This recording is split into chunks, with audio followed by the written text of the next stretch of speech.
Olá, amigos queridos da Web Rádio Fraternidade, a emissora do bem. Aqui estamos juntos de novo, que bom, né? Para mais um programa Palavras para a Alma. Hoje eu gostaria de conversar com vocês sobre a oração do Pai Nosso. Essa oração consta em Mateus, capítulo 6, versículo 9 em diante. Porque essa oração é muito especial, né? Ela já começa especial. Porque nessa oração, Jesus está dizendo que somos irmãos. E ele se inclui, porque ele começa dizendo Pai Nosso. Mas antes de eu falar dessa oração propriamente dita, olha que interessante o versículo anterior que Mateus coloca para nós, em que Jesus diz que quando a gente orar, precisamos entrar num quarto interno e, tendo fechado a porta, orar a teu Pai em segredo. E teu Pai, que vê no segredo, olha que interessante, que vê no segredo, não é que ouve teu segredo, te recompensará. Orando, porém, não useis de vãs repetições como gentios, pois eles pensam que com palavras excessivas serão atendidos. Assim não vos assemelheis a eles, pois vossos pais sabem do que tendes necessidade antes de pedir a ele. Então aqui tem muita coisa boa para a gente conversar. Entrar num quarto interno é essa conexão consigo mesmo, esse momento de silêncio que a gente precisa estabelecer todo dia, muitas vezes ao dia, para a gente se reabastecer. O mundo nos exige muito, são muitas demandas, a gente é muito solicitado, a gente gasta muita energia espiritual, né, emocional, com tudo que a gente tem que dar conta para se manter vivo aqui na Terra. Então, é um momento de abastecimento, a gente entrar num quarto interno e ter esse momento consigo para encontrar com Deus no nosso coração. Nesse momento, a espiritualidade maior vem ao nosso encontro e nos reabastece mesmo. A gente sai diferente depois de uma oração, né? Aquietado, a gente não se envolve com as complicações do dia da mesma maneira, né? Nós temos um pouco de força, que não é uma força física, nem é uma força mental, é uma força que vem do coração, da gente poder estar diante das coisas que são como são, mas nós podemos estar diferente diante delas. E olha, Mateus diz que a palavra aqui é tendo fechado a porta. Então, quando a gente fecha a porta, está falando assim de proteção, né? A porta, ela dá limite, ela oferece proteção, ela resguarda, né? Resguarda do tumulto externo. Então, a gente precisa entrar no quarto interno e fechar a porta momentaneamente. Então, é para a gente ter um encontro particular com Deus. Não cabe ninguém mais. A gente fecha a porta porque a gente quer privacidade nessa relação com o Pai. E aí, ora teu Pai em segredo. Então, a gente pode ficar só em silêncio e poder comunicar o que a gente está sentindo emocionalmente. Você pode só pensar, sentir, não precisa nem falar as palavras, né? E aí vem o ver no segredo, que eu acho interessante essa expressão. Como é que Deus nos vê no segredo, né?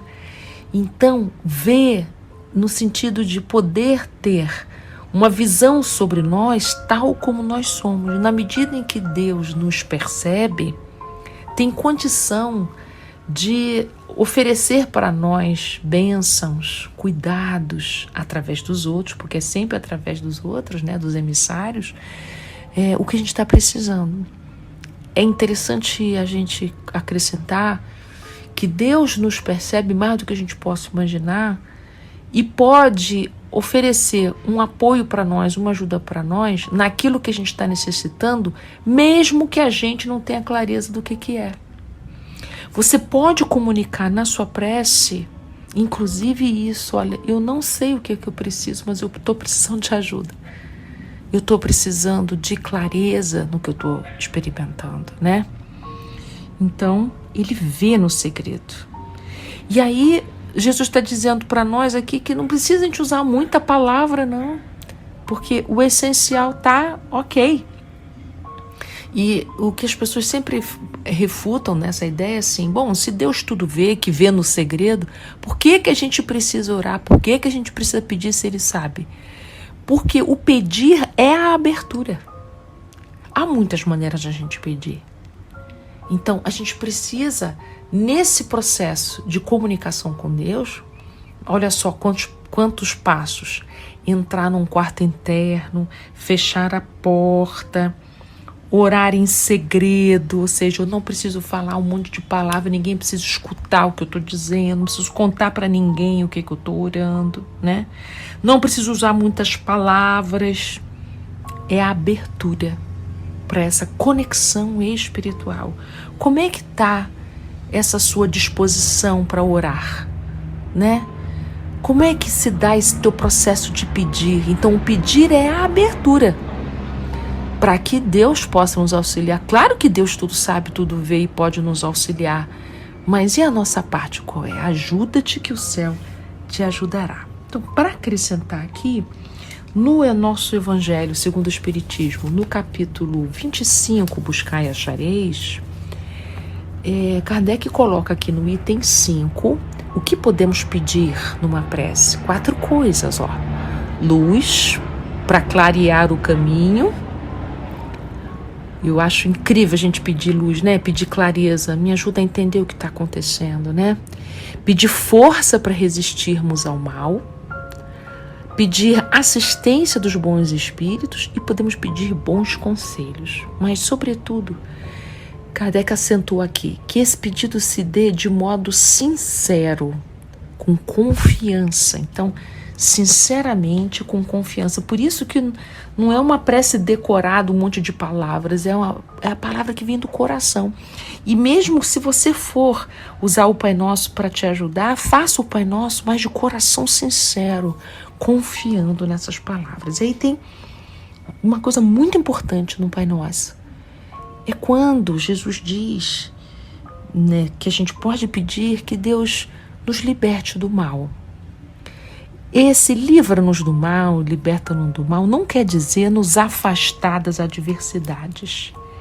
É nos auxiliar para que quando estivermos junto do mal, atraídos pelo mal, a gente tenha recursos para nos libertar do mal. Não é nos afastar do mal, no sentido que a gente fique isento. É que a gente possa ter apoio para podermos, em primeiro lugar, reconhecermos o mal, que isso é uma tarefa importantíssima, a gente reconhecer o mal, e depois a gente ter força para dizer não. E aí, Emmanuel, no capítulo 57 do livro Vinha de Luz, fala de uma coisa muito interessante em relação ao mal, que a gente possa fazer a transformação do mal em bem, da treva em luz e da dor em bênção.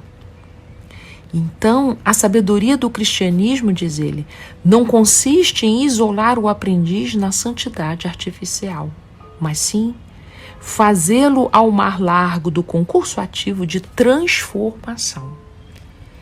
Então, aqui vai um incentivo para que a sua oração se dê como um trabalho interno, né?